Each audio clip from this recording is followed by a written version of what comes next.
Assalamualaikum warahmatullahi wabarakatuh. Alhamdulillahilladzi arsala rasulahu bil huda wa dinil haqqi liyuthirahu 'alad dini kullihi walau karihal musyrikun. Asyhadu an la ilaha illallah wahdahu la syarika lah wa anna Muhammadan abduhu wa rasuluh.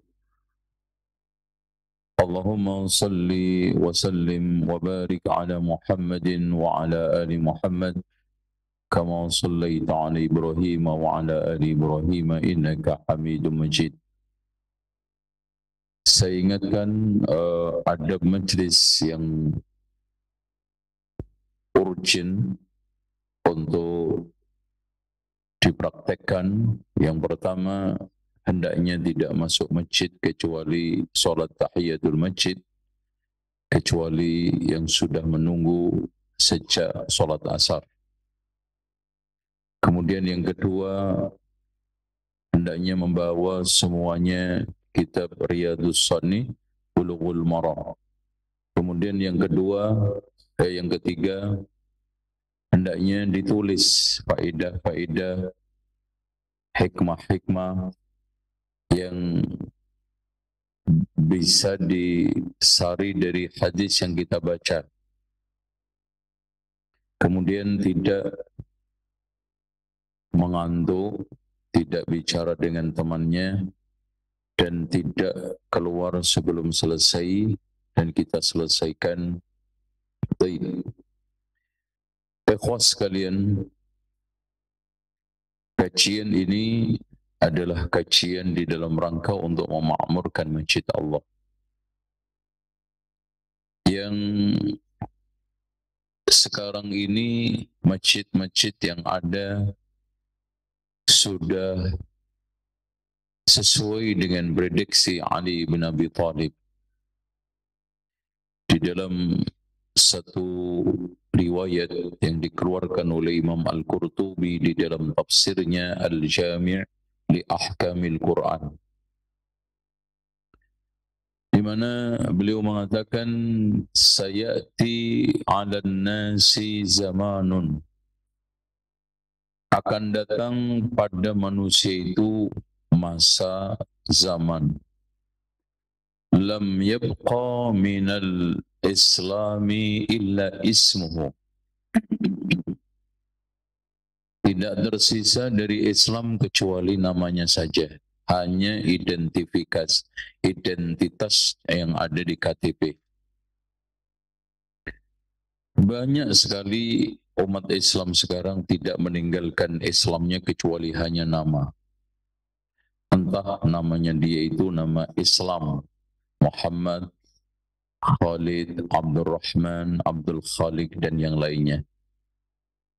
Atau hanya identitas di KTP. Tetapi setelah itu sama sekali tidak ada Islam. Walam yabqa minal Qur'ani illa rasmuhu, tidaklah tersisa dari Al-Quran kecuali tulisannya. Subhanallah. Wa ya'muruna masajidahum wa hiya an dzikrillahi kharabun. Mereka membangun masjid dengan megah, tetapi zikir kepada Allah sepi, sunyi, senyap. Dan dari yang dimaksudkan zikir pertama kali adalah ta'lim.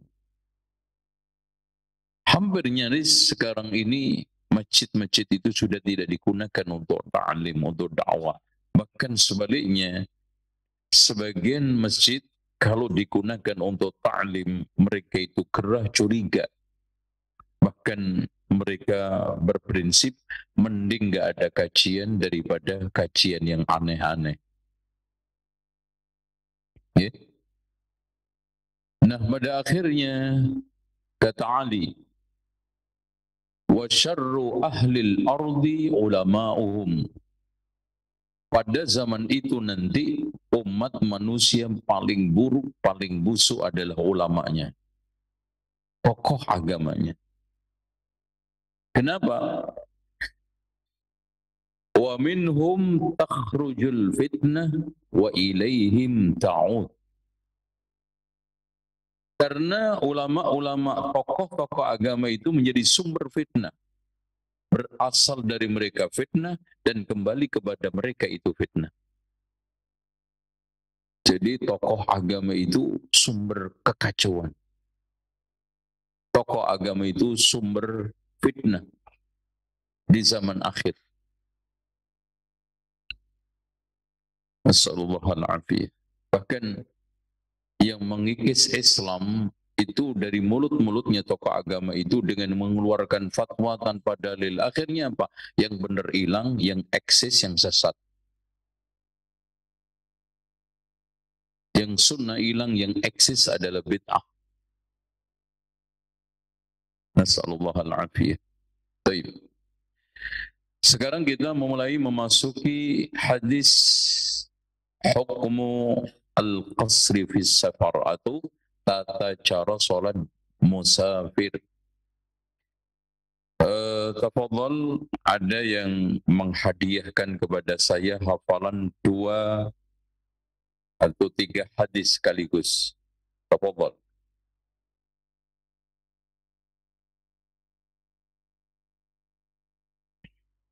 Masya Allah. Hari ini banyak yang sakit. Maksudnya sakit mulut. Akhirnya nggak bisa baca hadis. Taib. An Aisyah radhiyallahu anha qalat, awwalu ma furidat as-salatu rak'ataini fa uqirrat salatu safar wa utimmat salatul hadar, muttafaqun alaih. Dari Aisyah radhiyallahu anha berkata, yang pertama kali difardukan salat itu rak'atain, 2 rakaat. Kemudian ditetapkan untuk salat safar, terus kemudian disempurnakan untuk salat hadar, maksudnya muqim. Ini secara sepintas kita bisa pahami dari hadis ini bahwa asal muasal solat itu difardukan adalah 2, 2, 2, 2. Baik di dalam safar maupun di dalam mukim. Kecuali maghrib 3. Karena nanti riwayat yang ketiga. Li'an illal maghrib fa innaha witrun nahar. Sebagai witir siang. Baik. Walil Bukhari. Maksudnya lafaz yang diturunkan oleh Imam Al-Hafidh adalah Imam Al-Bukhari. Kenapa seperti ini? Karena Imam Al-Hafidh itu mencari lafaz teks hadis yang paling mudah untuk dihafal. Itu antum harus ketahui. Makanya kadang pakai Muslim, kadang pakai apa? Bukhari. Bahkan kadang-kadang tidak pakai Bukhari, tidak pakai Muslim, padahal asalnya itu ada di situ. Kenapa? Yang penting bagi Imam Al-Hafidh, akhirnya setelah dirangkai syawahid dan tawabi serta berbagai macam turuk hadis itu terangkat menjadi sahih, maka dipilih teks yang paling mudah dihafal meskipun dhaif. Contoh hadis, qabbala Rasulullah sallallahu alaihi wasallam ba'da nisaihi summa yusalli wa la yatawadda. Ini hadis dikeluarkan oleh Imam Abu Dawud dengan sanad yang dhaif, tetapi menjadi sahih karena ada syahid yang ada di dalam Sahih Bukhari. Ya. Baik. Nah ini walil Bukhari summa hajar. Dari lafaz ini tanpa Rasulullah itu dari mulai diwajibkan salat tahun berapa Pak? Salat diwajibkan? Eh? Eh? Eh? Iya. 3 tahunan salat di Mekah. Nah, Akhirnya Rasulullah SAW sholat 2 rakaat. Makanya sejak diperintahkan dan itu melalui proses Isra Mi'raj. Dan Masya Allah, kenapa hampir seluruh syariat itu diturunkan oleh Allah, diperintahkan oleh Allah di bumi kecuali sholat. Dan bahkan langsung Allah berbicara kepada Nabi Muhammad. Tapi Rasulullah tidak melihatnya. Makanya ketika beliau ditanya, apakah engkau melihat Allah ketika Mi'raj? Beliau menjawab, nurun anna arah. Cahaya bagaimana aku bisa melihatnya. Tapi bicara langsung. Hikmahnya, hendaknya setiap orang yang sholat itu menempatkan diri seperti Mi'raj, memutuskan seluruh hubungan dunia. Ya. Dan itu nggak mudah, apalagi sholat duhur. Makanya sholat duhur itu sholat yang paling banyak rakaatnya. Coba antum lihat, sebelum sholat fardu aja 4 rawatibnya. Setelahnya 4 2 rawatib, 2-nya ghairu muakkadah. Kenapa? Karena zuhur adalah waktul ghaflah, lalai. Makanya rata-rata waktu ghaflah itu diperpadat ibadahnya oleh Allah dan Rasulnya, oleh syariat. Contoh aja, kenapa Rajab itu diberikan satu keutamaan karena ghaflah antara Sya'ban dengan Ramadan. Itu ghaflah. Orang cenderung itu lalai. Makanya diberikan ibadah. Orang perhatian fokus ke Sya'ban, Ramadan. Melupakan apa? Muharram, Ashhurul Hurum, yaitu Rajab. Makanya di sana ada fadilah secara khusus ibadah pada waktu ghaflah, lalai. Makanya ibadah di terminal, stasiun, di bandara itu penting karena ghaflah. Karena mata antum lalai melihat berbagai macam pemandangan yang menyeramkan tapi menyenangkan. Buat nafsu maksudnya. Ghaflah. Di pasar, ghaflah. Makanya diutamakan sekali untuk banyak berzikir ketika di pasar. Ketika di tempat-tempat yang itu kita lalai. Cenderung condong kita itu apa? Terpalingkan dari kebaikan-kebaikan. Baik. Wa uqirrat salatu safar 'alal awal. Ya, ditetapkan salatu safar seperti awal. Zada Ahmad. Nah, ini ada ziyadah. Imam Ahmad illal maghrib fa innaha witrun nahar. Itu adalah witirnya siang. Kenapa, Pak? Dikatakan witir siang. Karena siang malam itu ada witir, dan witir itu diletakkan oleh syariat di ujung. Makanya sholat witir yang sunnah itu hampir menjelang subuh. Karena itu adalah witrul lail. Sementara siang juga ada witirnya, diletakkan di ujung siang yang menjelang malam, yaitu sholat maghrib. Makanya di sini rahasianya, kenapa kita itu dilarang atau diutamakan untuk tidak sholat witir mirip maghrib. Ya, 2 rakaat kemudian berdiri. Kalau mau 2 rakaat salam kemudian 1 rakaat, atau 3 langsung salam sekali, supaya tidak tasyabbuh dengan sholat maghrib. Ya, itu yang dilakukan oleh Rasulullah. Makanya ketika Ibnu Umar melakukan sholat witir 2 salam kemudian 1 rakaat, ditanya oleh seseorang, beliau menjawab dengan simpel dan singkat, hadhihi sunnatun. Karena ada orang yang ngeyel, 2 kok witir sih? 2 ya genap, ya. Witir ya ganjil. Itu akal kamu. Makanya ada sekalian, lau kana ad-dinu bir-ra'yi lakana asfalul khuf aula bimashima min a'la. Andaikan agama itu cuma cukup akal-akalan saja, maka penyanyi jadi ustaz. Kalau agama itu cuman cukup akal-akalan, maka pendandut bisa ngeluarin fatwa. Enggak. Andaikan sekarang ini agama itu pakai akal-akalan, logikanya yang berhak untuk diusap itu bagian khuf itu bawahnya karena kotor. Tapi aku melihat Rasulullah mengusap di atasnya. Logikanya di mana? Yang kentut pantatnya, yang dimusap apa? Yang dibasuh mana? Mukanya. Emangnya kalau ada orang kentut terus kemudian merasuk ke muka? Enggak juga. Itu. Inilah syariat. Baik. Hadirin sekalian yang dirahmati oleh Allah Subhanahu wa taala, sekarang kita akan masuk ke dalam satu sanad. Ini penjelasan sanad. Perlu diketahui hadis ini ada 3 jalan. Jalan yang pertama dari Imam Malik, dari Salih bin Kaisan, dari Urwah, dari Aisyah.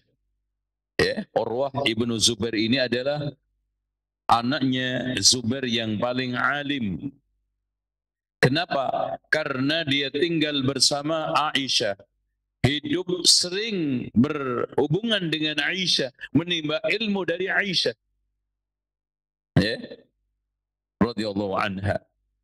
Kemudian jalan yang keduanya adalah dari Sufyan ibnu Uyainah, dari Zuhri, ya, dan semuanya dari Zuhri, ya. Dari Zuhri, dari Urwah, dari Aisyah. Ya. Jalan yang ketiga dari Ma'mar, dari Zuhri, dari Urwah ibnu Zubair, dari Aisyah. Nah, di sini ikhwas sekalian, ziyadah yang telah dikeluarkan oleh Imam Ahmad ini bermasalah. Diperbincangkan oleh ulama.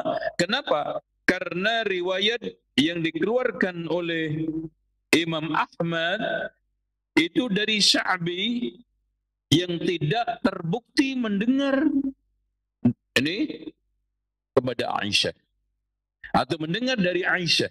Ini permasalahannya. Kalau ketemu-ketemu, Sya'bi ini ketemu dengan para sahabat. Sahabiyah di antaranya Ummu Salamah, di antara Aisyah. Tapi apakah dia itu mendengar? Ini permasalahannya. Berarti kalau tidak terbukti adanya sima, al-luqyi faqat, hanya ketemu saja, maka hadis tersebut statusnya kalau itu sebagai seorang tabi'i mursal. Kalau sebagai seorang sahabat mauquf. Ya. Di sana ada hadis yang mausul yang dikeluarkan oleh Imam Ibnu Khuzaimah dan juga Imam Ibnu Hibban dari Tariq Mahbub Ibnu Hasan, dari Dawud bin Abi Hind, dari Sya'bi, dari Masruq. Nah, baru ketemu. Ternyata di sana ada perawi yang gugur. Ya. Dalam satu jalan di sana dari Sya'bi langsung Aisyah. Ternyata bermasalah. Karena Sya'bi tidak terbukti mendengar dari Aisyah. Ternyata di sana ada satu perawi yang gugur. Di dalam satu teks lain, jalan lain, ditemukan ternyata Masruq. Dan Masruq inilah yang terbukti mendengar dari Aisyah. Ya. Karena beliau dari mulai kecil sampai Aisyah meninggal dunia, selalu bersama Aisyah. Belajar dengan Aisyah. Hanya kepada Aisyah. Dan dikatakan Masruq dari kalimat saraqa, karena memang masa kecilnya dulu diculik, kemudian ketemu lagi. Makanya saking senangnya orang tuanya, anak ini diculik, terus kemudian ketemu lagi, akhirnya diberi nama Masruq. Makanya Masruq ini bukan nama, gelar. Kayaknya nanti kalau ada anak antum hilang ketemu lagi, antum katakan apa? Gaib. Tapi jangan. Nanti di absen gurunya, kasihan. Mana gaib? Hadir. Mana hadir? Gaib. Gitu. Muskilah. Ya. Ini.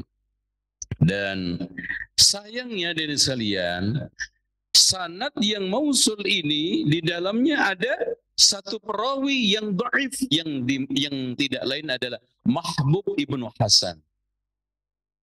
Jadi dua jalan ini bermasalah. Satu jalan yang perawinya semuanya adalah terpercaya, tetapi ada yang gugur tadi. Yang satunya ini mausul, tapi sayangnya ada Mahbub ibnu Hasan. Yang dikatakan oleh Imam An-Nasa'i dan oleh Imam Abu Hatim adalah dhaif di dalam hadisnya. Bahkan Abu Hatim mengatakan laisa bil qawi, tidak kuat. Dan dikatakan oleh sebagian ulama seperti Yahya bin Ma'in laisa bihi ba'sun. Ya. Namun hadirin sekalian yang dirahmati oleh Allah, ya. Meskipun hadis ini dhaif, yang saya katakan tadi bahwa Imam Ibnu Hajar Al-Asqalani kadang menurunkan teks tampak secara zahir dhaif, tapi ternyata di sana ada syawahidnya, ada tawabi'nya sehingga terangkat derajatnya menjadi sahih. Dengan demikian satu dengan yang lainnya hadis ini saling menguatkan. Oleh karena itu inti kesimpulan daripada hadis ini, asal muasal solat itu difardukan 2 dan maghrib 3.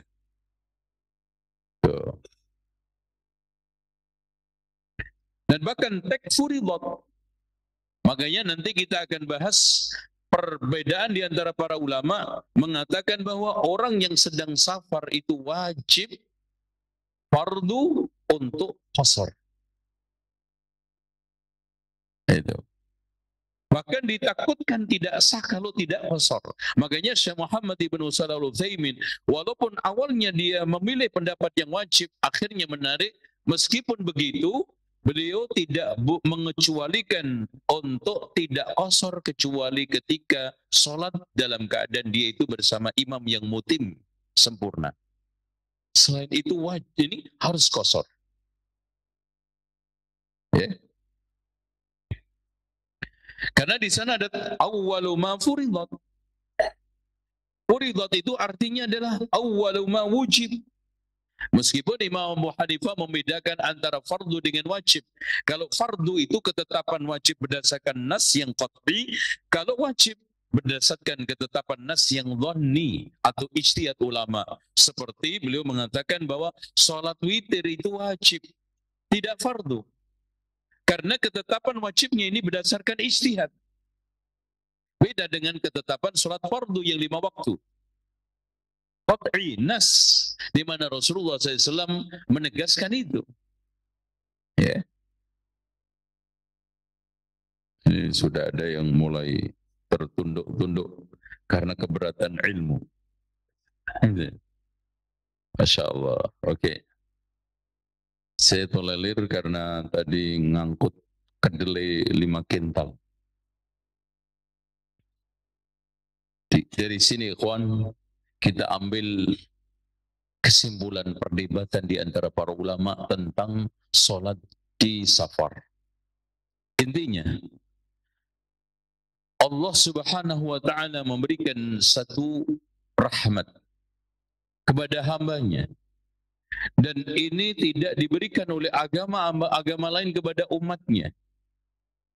Makanya betul kata Yahudi ketika tanya kepada Salman, wahai Salman, sungguh nabimu mengajari segala sesuatu sampai caranya cebok. Naam, ajal. Sesungguhnya beliau mengajari kita segala sesuatu. Beliau melarang kita untuk buang hajat menghadap kiblat membelakangnya dan istinja dengan tangan kanan. Ini semua adalah cara yang tidak atau sulit ditemukan di agama lain. Makanya orientalis non-muslim sendiri mengakui tidak ada nabi yang mengajari umatnya dari mulai caranya kencing sampai ngatur negara kecuali Muhammad. Tapi anehnya umat Islam meremehkan. Anehnya umat Islam tidak mau mempelajarinya. Maka betul Pak, saya datang ke negara-negara kafir, saya temukan Islam sedikit muslimnya. Saya datang ke negara-negara muslim, saya temukan banyak muslimnya, sedikit Islamnya. Bahkan negara-negara non-muslim barat makin hari makin banyak yang masuk Islam, dan negara-negara muslim makin hari makin banyak yang ateis. Itu ditegaskan oleh para cendekiawan.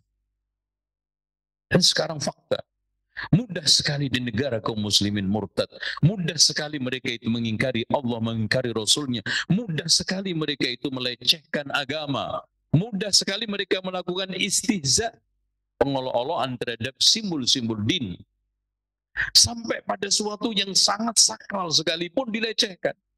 Coba bayangkan Pak, tidak ada suatu yang sakral di atas sakral adalah Quran. Ada yang nyeletuk Quran itu perlu diamandemen. Kayak undang-undang dasar aja diamandemen. Kan itu sudah minimal desakralisasi, menghilangkan kesakralan Al-Quran sehingga bisa dirubah siapapun, termasuk manusia-manusia akhir zaman. Karena mereka sudah tidak mau menghormati isinya, mengamalkan isinya, dan mengimani daripada isinya. Makanya mudah melecehkan. Itulah pembenaran terhadap apa yang dikatakan Ali bin Abi Thalib, akan datang satu zaman tidaklah tersisa dari Al-Quran kecuali tulisannya. Sehingga fungsinya antum lihat di Indonesia kan, fungsi Al-Quran tinggal 5. 1 digunakan untuk musabaqah tilawatul Quran. Itu pun Pak, penilaiannya didasarkan 70 itu lagunya, persen. Sisanya itu tajwid, makhraj, adab. Makanya persis seperti nyanyian. Kemudian yang kedua, untuk cari ilmu kebal, untuk pelet, itu yang terjadi. Pengen naik bus nggak bayar, baca waj'alna min baini aydihim saddan. Pengen supaya menaklukkan perempuan, baca itqana Yusuf, sampai akhirnya li sajidin ya sajid, baca 75 kali nggak napas. Supaya dagangan laris, baca surat Al-Waqiah di tokonya. Ini yang terjadi. Minimal buat untuk ini mushaf dicari itu, kalau mau ada walimahan, mau ada kondangan, diletakkan mushafnya di tempat apa? Kotak kondangan, supaya apa? Nggak dicolong tuyul. Di bawahnya nanti kasih ember ada lelenya, katanya tuyulnya main-main lele. Emang pun aneh ente. Kayak tahu aja loh itu tuyul senyangan lele. Emang nggak mau cair? Itu semuanya. Kalau enggak untuk mengirim kematian saja. Dan itu pun tinggal diciutkan Al-Fatihah. Enggak ada satupun jamaah tahlilan waslamatan sekali-kali mengirimkan ila hadratin Nabil Mustafa Muhammad SAW Al-Baqarah. Keren, Masya Allah. Wa ila jamil hadirin wal hadirat wa minal ahya'i wal amwat Al-Baqarah, kan enak. Ini semuanya enggak. Al-Fatihah. Nanti enggak lebar sedikit Yasin. Tapi Yasinan bertahun-tahun enggak ngerti isinya Yasin. Buktinya Yasin hanya untuk dinominasikan kepada orang mati. Padahal ayat terakhir Yasin apa? Liyundhira man kana hayyan wa yahiqqal qawlu 'alal kafirin. Agar Nabi Muhammad memberikan peringatan dengan Quran ini kepada orang yang hidup. Orang mati Pak dibacakan ya ayyuhalladzina amanu kutiba alaikumusiyam. Emang mau puasa dia? Mau Ramadan dia? Bangunin aja sekalian sahur gitu. Orang mati dibacakan ya tentang ayat sholat, tentang ayat zakat. Emang dia bayar zakat? Yang perlu puasa siapa? Orang hidup. Yang perlu sholat siapa? Orang hidup. Kenapa Anda menyibukkan diri membacakan Al-Quran kepada orang yang mati?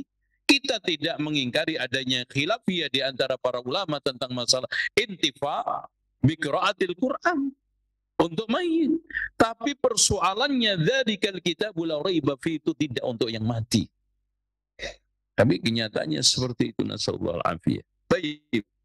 Hadirin sekalian, dari hadis ini kita bisa tetapkan adanya satu perbedaan di antara para ulama, minimal ada 3.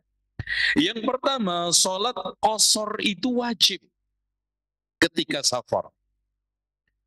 Ya, ketika safar wajib.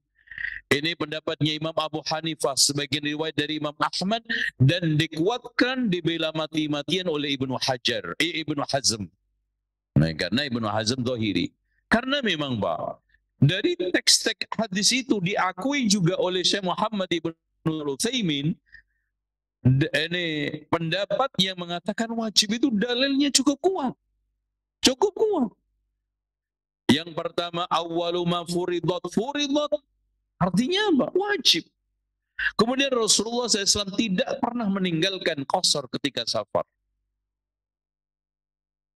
Seandainya bukan karena pengamalan dua sahabat, maka yang berpendapat wajib ini tidak ada yang bisa membantah.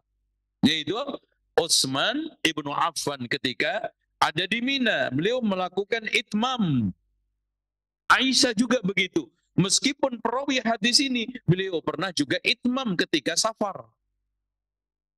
Meskipun Imam Ibnu Qayyim mencoba untuk mencarikan alasan buat Utsman ibnu Affan radhiyallahu an, karena konteksnya Utsman ketika itu kan haji, sudah kesekian puluh hari di Mekah, maka kedudukan beliau itu mukim, tidak lagi safar, makanya sholat sempurna. Itu dalilnya. Atau itu pembelaan Ibnu Qayyim kepada pengamalan Utsman bin Affan, meskipun protes Ibnu Mas'ud menjadi pembenaran yang mengatakan wajib, karena ketika itu Ibnu Mas'ud protes kepada Utsman, walaupun berduaan, nggak protes kayak mimbar bebas, ya, tetapi protes tersebut tidak didengar oleh Utsman. Tetap Utsman bin Affan sholat sempurna. Akhirnya Ibnu Mas'ud juga sholat bersama Utsman bin Affan. Setelah sholat, engkau nggak setuju, kenapa ikut wahai ini Ibnu Mas'ud? Abu Abdurrahman ini Abdullah Ibnu Mas'ud. Karena kata beliau, al-khilafu syarrun kullu. Perselisihan itu semuanya adalah buruk. Allahu Akbar. Inilah akal besarnya para sahabat. Inilah pemahaman dalamnya para sahabat. Inilah kemaslahatan yang dijaga. Ya, al-khilafu syarrun kulluh. Semua bentuk perselisihan itu adalah buruk. Makanya nggak mungkin kita itu bisa menerima hadis palsu yang dipasarkan oleh sebagian orang bahwa ikhtilafu ummati rahmah, perselisihan umatku itu rahmat. Rahmat di mananya? Kalau umat itu sahabat, betul. Kalau umat awam nggak berselisih aja ribet, ya. Apalagi mereka itu berbeda, Pak. Mereka, Pak, bersatu aja itu ribet. Seandainya mereka bersatu itu hanya zahir saja seperti persatuan angkot, bukan mendalam. Makanya ada keinginan sebagian kelompok ingin merangkul semua kelompok. Oke, itu persatuan secara organisatoris. Tapi persatuan secara iman, secara manhaj, secara akidah didapat? Nggak mungkin. Makanya yang kita tegaskan, iman nggak ngumpul, yang penting iman. Apa iman nggak iman, yang penting ngumpul. Makan nggak makan, yang penting ngumpul. Atau ngumpul nggak ngumpul, yang penting makan. Makan, iman. Makanya ngumpul nggak ngumpul, yang penting iman dulu. Makanya Allah tegaskan, innamal mu'minuna ikhwatun. Pendapat yang kedua yang mengatakan bahwa sholat qasar pada saat safar itu mustahab, dan menurut Imam Ibnu Taimiyah makruh untuk ditinggalkan. Coba, meskipun mustahab, kata Imam Ibnu Taimiyah memberi catatan makruh untuk ditinggalkan. Makanya tadi Ibnu Utsaimin menegaskan tidak disarankan orang meninggalkan qasar ketika safar kecuali satu, saat sholat bersama imam yang mutim sempurna. Selain itu antum wajib ini sebaiknya qasar. Ini pendapat jumhurul ulama. Pendapat Imam Malik, Imam Ahmad, sebagian riwayat Imam Syafi'i, mustahab. Dan yang ketiga, mukhayyar, dia boleh memilih untuk qasar dan juga untuk itmam.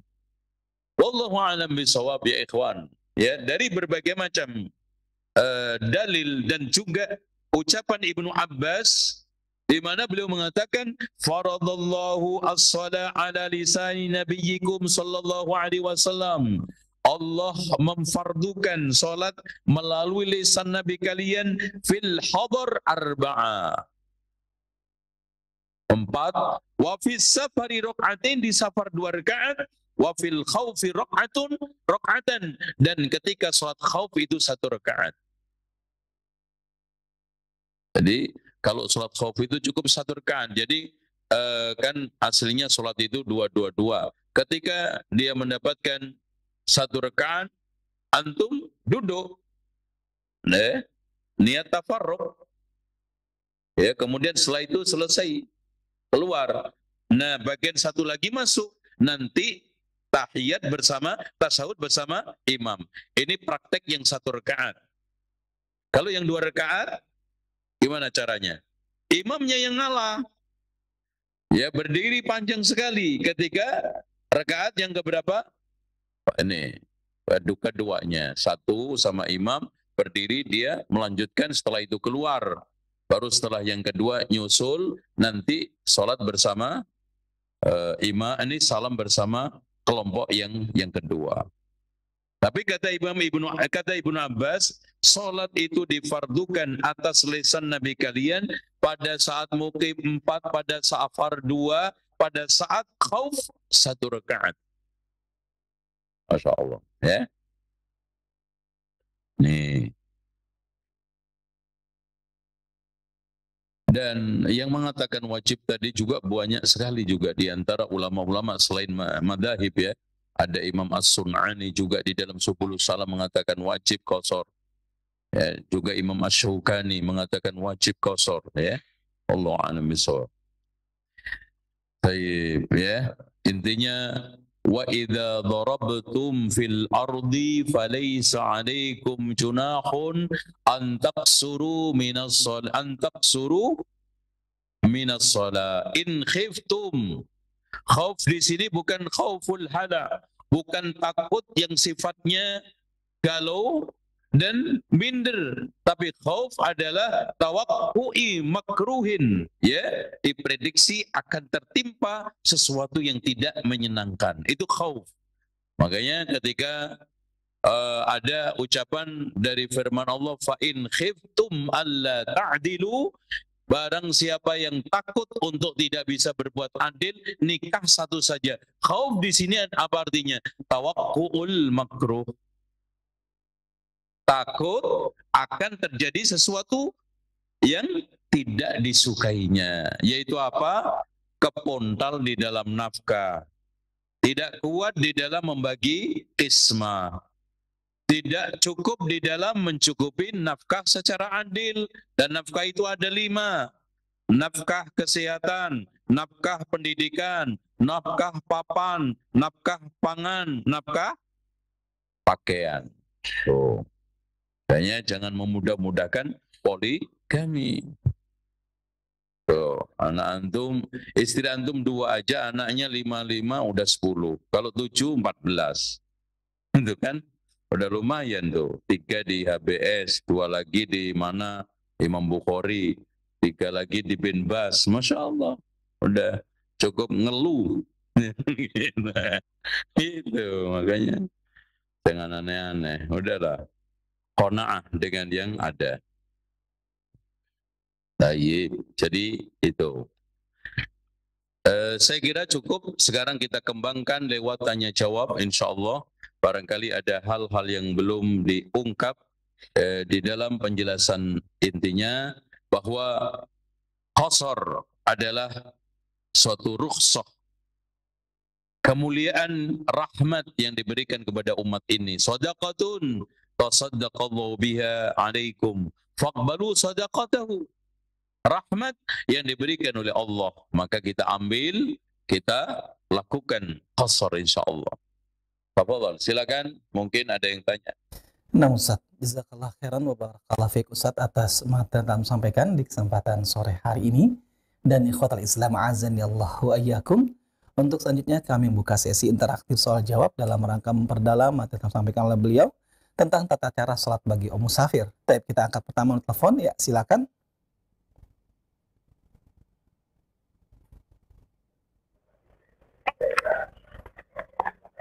Ya, silakan.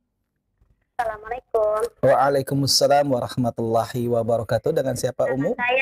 Nama saya Fitria dari Bogor, Pak Ustadz. Ya, silakan Fitri. Saya mau nanya, ini di luar tema boleh ya? Iya. Nah, ini Pak Ustadz, kan orang tua saya kan sebelum meninggal kan amanah aja lupa sholat 5 waktu, puasa sunnah yang lainnya, tahajud segala ya. Terus apakah nanti saya sama orang tua saya bertemu di surga, Pak Ustadz? Itu aja dari saya. Assalamualaikum. Baik, waalaikumsalam warahmatullahi wabarakatuh. Kami ulang kembali pertanyaan beliau dari seorang penanya di Bogor dengan Ukhti Fitri. Beliau bertanya, beliau pernah diamanahkan oleh orang tuanya sebelum meninggal, Ustadz, agar tidak meninggalkan sholat dan sholat tahajud. Pertanyaan adalah, apakah nanti beliau akan bertemu dengan orang tuanya di surga, Ustadz? Silakan, Ustadz. Menegaskan jannatu adnin yadkhulunaha wa man salaha min abaihim wa azwajihim wa dhurriyyatihim. Surga Aden nanti akan dimasuki oleh orang-orang siapa? Jannatu adnin yadkhulunaha wa man salah. Orang soleh. Makanya kalau nikah itu yang soleh. Makanya fankihu ma tabalakum. Thayyib itu bukan hanya sekedar mukanya. Thayyib bukan hanya sekedar keduniaannya. Thayyib innallaha thayyibun la yaqbalu illa thayyiba dalam masalah syar'inya. Fankihu ma taba. Kalau sekarang jodoh istri itu cari yang thayyib, otomatis laki tersebut thayyib. Nggak mungkin ada orang yang jelek nyari yang thayyib. Nggak mungkin. Itu konslet. Rata-rata at-thayyibatu lit-thayyibin wal khabithatu lil khabisin. Walaupun maksudnya kalimat yang jelek itu untuk yang jelek juga. Maksudnya kalimat-kalimat yang jelek itu hanya meluncur dari mulut orang yang punya kepribadian jelek. Wa thayyibat, kalimat-kalimat yang bagus itu hanya muncul dari orang-orang yang punya pribadi yang bagus. Karena apa? Karena lisan ini adalah apa? Duta besarnya hati. Lisan itu apa? Duta besarnya hati. Kalau duta besar ini mewakili seluruh negara, apa yang diomongkan duta besar itu adalah isi negara itu, maka lisan ini sebetulnya walaupun tidak mewakili seluruhnya, orang itu bisa dibaca lewat kalimat-kalimat yang meluncur dari mulutnya. Senang, cinta, benci, condong. Itu bisa dilihat. Oh, ya. Nah, dengan demikian waman sholaha min abaihim, jadi nanti nenek moyangnya, kakek, ya, neneknya ngumpul. Waman sholaha min abaihim wa azwajihim, suami istri. Wa dzurriyyatihim, anak cucunya ngumpul di dalam surga. Makanya kalau tidak ketemu atau belum ketemu, wa aqbala ba'duhum ala ba'di yatasaalun qalu inna kunna qablu fi ahlina mushfiqin wa aqbala ba'duhum ala ba'din yatasaalunanya. Paman yang ini kok belum nongol, jangan-jangan lewat, wah tengok sana sini nggak ada, oh ternyata masih di neraka, tunggu nanti karena muslim, ya, insya Allah seperti itu. Intinya Allah akan menghimpun seluruh keluarga di surga Aden dengan syarat waman sholaha, amal solehnya setingkat. Wallahu a'lam. Barakallahu fiik Ustadz atas jawaban yang telah Antum sampaikan. Satu pertanyaan kita angkat melalui pesan singkat chat WA Ustadz. Ustadz mau bertanya, kalau Ana safar keluar kota bermukim selama 2-3 hari, apakah selama Ana di tempat itu bolehkah menjama dan mengqashar sholat, Ustadz? Kemudian yang kedua, beliau bertanya, sholat sunnah rawatib setelah sholat Jumat itu berapa rakaat, Ustadz? Jazakallahu khairan atas tauziahnya, Ustadz. Silakan, Ustadz. Ada riwayat dari Anas bin Malik yang diriwayatkan dari Al Hasanul Basri. Beliau pernah pergi bersama beliau di Naisabur, itu qashar sampai 2 tahun. Qasar sampai 2 tahun. Dan ini diriwayatkan oleh Imam At-Tabrani di dalam Al-Mu'jamul Kabir. Ya. Dan juga yang lainnya. Oleh karena itu, intinya di sini adalah kemaslahatan. Intinya adalah hakikat safar itu masih ada enggak. Tapi kalau dia sekarang sudah tinggal di Jepang umpamanya, rumah udah ditemukan, kerja sudah permanen, istri bahkan yang baru sudah ada yang di Jepang. Ini meskipun dari status status secara nama musafir, tapi secara hakikat itu dia sudah mukim. Itu ya. Dan qasar itu artinya apa? Ada yang tahu qasar nggak artinya? Hah? Qasar artinya apa? Ustaz Usman? Hah? Iya, qasr. Jadi kalau potong bahasa Arabnya apa? Qasr. Kenapa dipotong? Karena Rasulullah mengatakan innallah wada'anil musafir syatras shalah. Allah mengukurkan separuh daripada salat dari orang musafir. Dan tadi di dalam firman Allah surat An-Nisa, fala junaha 'alaikum an taqsuru minas shalah. Qasr. Tapi sebetulnya ini hanya nisbi. Hakikatnya aslinya itu kan 2 memang. Kemudian ditetapkan oleh Allah untuk safar, lalu ditambah untuk yang mukim. Kenapa? Karena mukim longgar, tidak banyak kerepotan, kesibukan, maka Allah tambah kelebihan pahala. Nih. Makanya ada satu kaidah, idza dhaqat tasa' wa idza tasa' dhaq. Segala syariat itu kalau orangnya itu repot, syariahnya yang sekarang melentur. Kalau sekarang orangnya itu longgar, maka syariatnya mengetat. Itulah di dalam satu istilah, idza dhaqa ya asy-syakhs ittasa'a asy-syari'ah. Dan sebaliknya. Itu kaidah al-masyaqqatu tajlibut taysir. Dan itu indahnya Islam, luasnya Islam, fleksibelnya Islam, dan keindahan yang diberikan oleh Islam. Coba pada waktu Covid coba. Antum sampai digugurkan sholat Jumat. Coba kemarin kan sempat. Semua sempat enggak untuk tidak sholat Jumat? Semuanya ngerasain. Ada yang enggak ngerasain? Dari awal sampai akhir. Bahkan digugurkan. Sholat wajib pun digugurkan. Di rumah, sama istri. Makanya banyak orang yang beranak.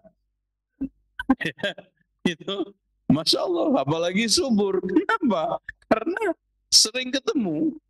Hanya banyak orang-orang yang selama ini tidak punya anak. Dia bersyukur kepada COVID. Alhamdulillah COVID, kamu kasih anak saya ya. Merantara maksudnya. Allah yang ngasih maksudnya. Artinya, dengan kondisi COVID, orang yang awalnya sibuk, jarang ketemu, itu menyebabkan kendala, Pak. Jadi orang itu kalau sibuk, jarang ketemu, pasti capek. Kalau berhubungan pun tidak maksimal, sehingga tidak membuahkan.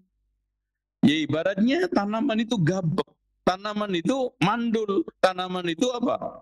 Tidak menghasilkan. Itu makanya dengan banyak istirahat, sering ngumpul, maka akhirnya apa? Jadi itu antum lihat aja kenapa ayam itu anaknya banyak, karena dia itu nggak terporsir, ya. Terporsir terus kumpul terus, makannya bagus. Jagung itu, apa namanya, Pak? Ayam itu makanannya sehat, jagung, apalagi biji-bijian. Dan nggak pernah saya lihat ada ayam ngerokok. No, kan itu yang bikin sehat. Makanya lihat suaranya aja ketika berkokok kan itu jernih sekali karena tidak ada nikotin di dalam itu. Hewan-hewan itu ngerti kalau rokok itu bahaya. Antum cek aja, kasih semua hewan itu rokok, pasti dia itu akan menolak. Gitu. Kecuali ketek sarimen, karena apa? Sudah dilatih sama yang apa? Yang memelihara. Pernah saya ngelihat atraksi ketek itu ngerokok. Doh hebat nih ketek sarimen, Masya Allah itu. Karena dia tuh, Pak, lihat aja Pak, kambing ketika ada bahaya, dia itu lebih mengorbankan diri, dijerat sampai kesakitan daripada dia jebur ke sungai yang itu dia belum berpengalaman. Makanya tuh lihat aja kambing yang antum mandikan sekali dua kali itu masih susah. Nah, itu begitu juga yang lain. Jadi secara fitrah Allah berikan naluri, bisa seleksi, ini manfaat, ini madarat, ini untung, ini rugi. Nah, ini manusia, makanya di sini Pak, Masya Allah, ada satu buku, ada satu makalah yang judulnya bagus sekali. Ini diulas oleh Syekh Muhammad Jamaluddin Al-Qasimi di dalam tafsirnya Mahasin wa Ta'wil. Ada satu tulisan yang judulnya Al-Islam wa Islahun Nasl. Islam dan perbaikan keturunan. Banyak orang yang sekarang ini ketika pembudidayaan baik flora maupun fauna selalu berbicara bibit yang paling unggul, mencari bibit yang paling unggul. Hanya hayawan yang tidak natik, yang tidak memberikan satu pengaruh baik itu rusak ataupun baik. Sementara ini ada hayawanun natik, yaitu manusia, yang mereka penipu lebih banyak daripada yang jujur. Ya, mereka yang sekarang culas itu lebih banyak, malas lebih banyak daripada yang semangat dan yang jujur. Kenapa ini tidak mencari bibit yang paling unggul? Dan pembibitan unggul itu hanya dengan dua cara, menikah dengan fankihu ma taba lakum minan nisa'i masna wa sulasa wa ruba'. Makanya di sini Islam melakukan dua cara. Satu, di dalam rangka untuk pembibitan, pembenihan, pembudidayaan supaya keluar unggul, dilarang menikah dengan yang tidak unggul, non-muslim. Karena itu bibit-bibit yang nggak unggul. Bahkan kalau memang menemukan bibit unggul, mending dipoligami. Kan gitu. Makanya daripada nikah nggak poligami, tapi yang nikahin kafir, fasik, mana dipilih? Ini soleh, bagus, sementara poligami. Mana yang dipilih? Ya antum nggak perlu jawab, kan lagi. Ya, kalau antum jawab salah, ya. Loh, ibu-ibu yang di luaran sana yang jawab. Baik, intinya seperti itu ya. Allahu a'lam bishawab. Jazakallah khairan wa barakallahu fikum atas jawaban yang antum sampaikan dari pertanyaan terakhir kita di kesempatan sore hari ini. Sebelum kita akhiri perjumpaan yang penuh dengan faedah ini Ustaz, kami persilakan untuk menyampaikan ikhtitam Ustaz. Silakan Ustaz. Bahwa alhamdulillah pada kesempatan ini kita bisa merangkai 3 hadis dalam satu tema tentang tata cara sholat musafir, di mana aslinya adalah qasar. Tentang masalah hukum qasar bagi musafir, para ulama berbeda pendapat menjadi 3. Ada yang mengatakan wajib, ada yang mengatakan sunnah, makruh untuk ditinggalkan, ada yang mengatakan mukhayyar, bisa memilih qasar dan memilih itmam. Tapi dari sisi dalil-dalilnya pendapat yang mengatakan wajib itu lebih kuat. Oleh karena itu hendaknya orang yang sedang safar tidak meninggalkan qasar kecuali satu, kata Syekh Muhammad Ibnu Shalih Al-Utsaimin, yaitu ketika sholat berjamaah bersama imam yang mutim, yang menyempurnakan sholatnya. Wallahu a'lam bishawab. Subhanakallahumma wa bihamdika asyhadu an la ilaha illa anta astaghfiruka wa atubu ilaik. Wa sallallahu ala Muhammadin wa ala ali Muhammad walhamdulillahi rabbil alamin. Wassalamualaikum warahmatullahi wabarakatuh.